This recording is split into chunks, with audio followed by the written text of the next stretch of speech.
Secular Gujarat ન્યૂઝમાં આપનું સ્વાગત છે। નર્મદા સ્પોર્ટ્સ સંકુલ રાજપીપળા ખાતે રાજ્ય લેવલની ઓપન બેડમિન્ટન ટુર્નામેન્ટનું આયોજન તારીખ 26 અને 27/4/2025 રોજ કરવામાં આવ્યું। હેત હોસ્પિટલ વલસાડ તેમજ ધરમપુર બેડમિન્ટન એસોસિએશનનું આયોજન કરવામાં આવ્યું હતું। નર્મદા સ્પોર્ટ્સ સંકુલ રાજપીપળા ખાતે રાજ્ય લેવલની ઓપન બેડમિન્ટન ટુર્નામેન્ટ વિવિધ જિલ્લામાંથી 17 ટીમો દ્વારા ભાગ લેવામાં આવેલ। ટુર્નામેન્ટના ઉદ્ઘાટન પ્રસંગમાં મુખ્ય મહેમાન નર્મદા જિલ્લા વિકાસ અધિકારી અંકિત પન્નુના હસ્તે દીપ પ્રાગટ્ય કરી ટુર્નામેન્ટને ખુલ્લી મૂકવામાં આવી। કાર્યક્રમમાં જિલ્લા રમતગમત અધિકારી દિનેશભાઈ ભીલ, પ્રોફેસર લકીરાજસિંહ ગોહિલ હાજર રહેલ। રાજપીપળામાં કરવામાં આવેલ સમગ્ર ટુર્નામેન્ટનું આયોજન રાજપીપળાના સિનિયર બેડમિન્ટન ખેલાડી અલીભાઈ તેમજ રાજુભાઈની ટીમ દ્વારા જહેમત ઉઠાવવામાં આવેલ। રિપોર્ટર અરબાઝ ખાન બલુચી।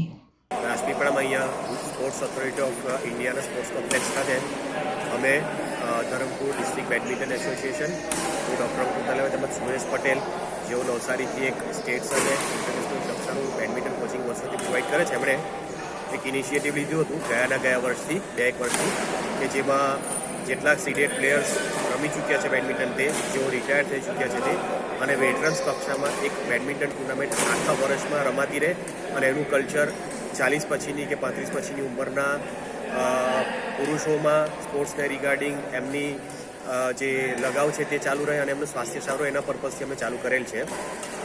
આ રાજપીપળા ખાતે 6ઠ્ઠી ટુર્નામેન્ટ છે છેલ્લા 2 વર્ષની, જે અમે સક્સેસફુલી ઓર્ગેનાઇઝ કરી રહ્યા છીએ, જેમાં અત્યારની હાલની આ ટુર્નામેન્ટમાં અમદાવાદ, ગાંધીનગર, બોરડી મહારાષ્ટ્ર, વલસાડ, રાજપીપળા તેમજ અંકલેશ્વરની ટીમો ભાગ લઈ રહી છે।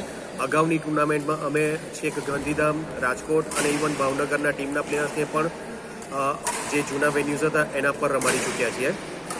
અગાઉ રમાયેલા ડેસ્ટિનેશન્સમાં અમે લોકોએ સાપુતારા, વલસાડ, નવસારી જેવા અલગ અલગ જગ્યાએ આવા બેડમિન્ટનને પ્રોત્સાહિત કરવા તેમજ આ બધા ખેલાડીઓને ફિટનેસ અને સ્વાસ્થ્ય પ્રત્યે જાગૃતતા લાવવા માટે આ ટુર્નામેન્ટનું સફળ ઓર્ગેનાઇઝેશન કર્યું છે।